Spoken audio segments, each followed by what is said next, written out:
So there's a trend going on right now with right-wingers, mega people asking us on the left what radicalized does.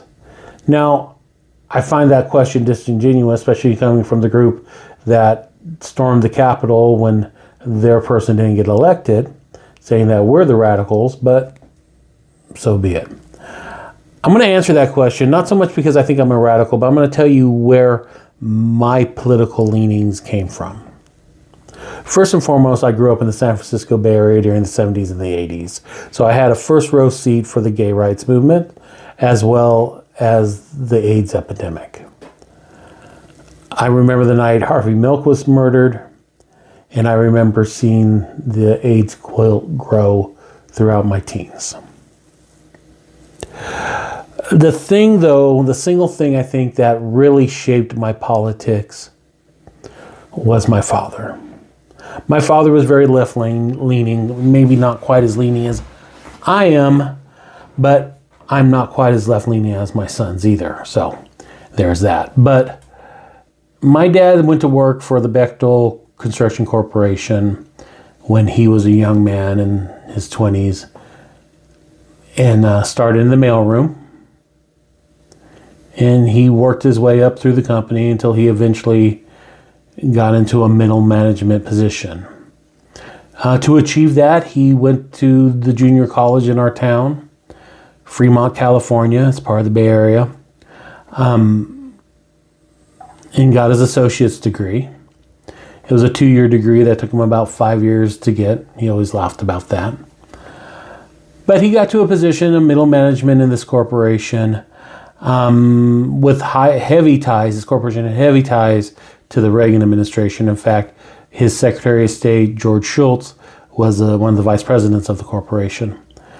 So 85 came around, and this is when the whole trickle-down economics was in effect, where corporations started using downsizing to increase their profits and the dividends that were being paid to their shareholders.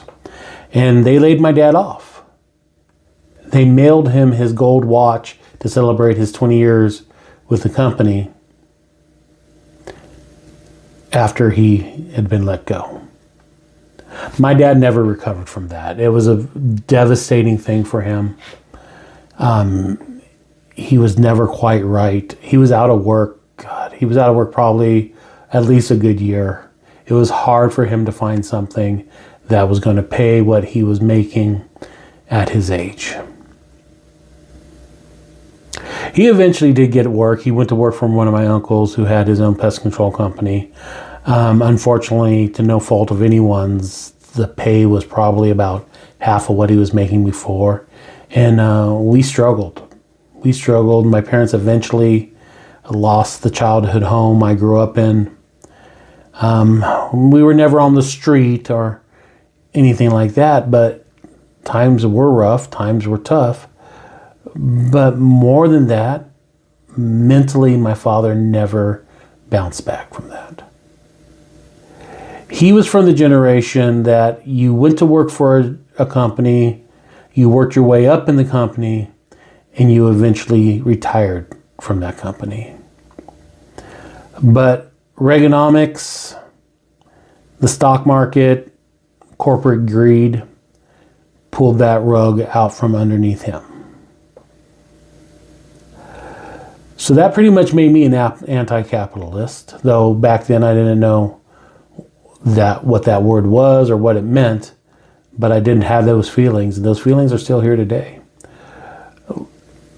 Almost 2-1, large corporations care nothing about their rank and file employees, the employees that keep their corporations going.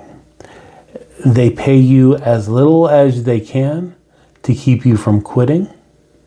And then when their year-end numbers don't look like they feel they should, they let you go.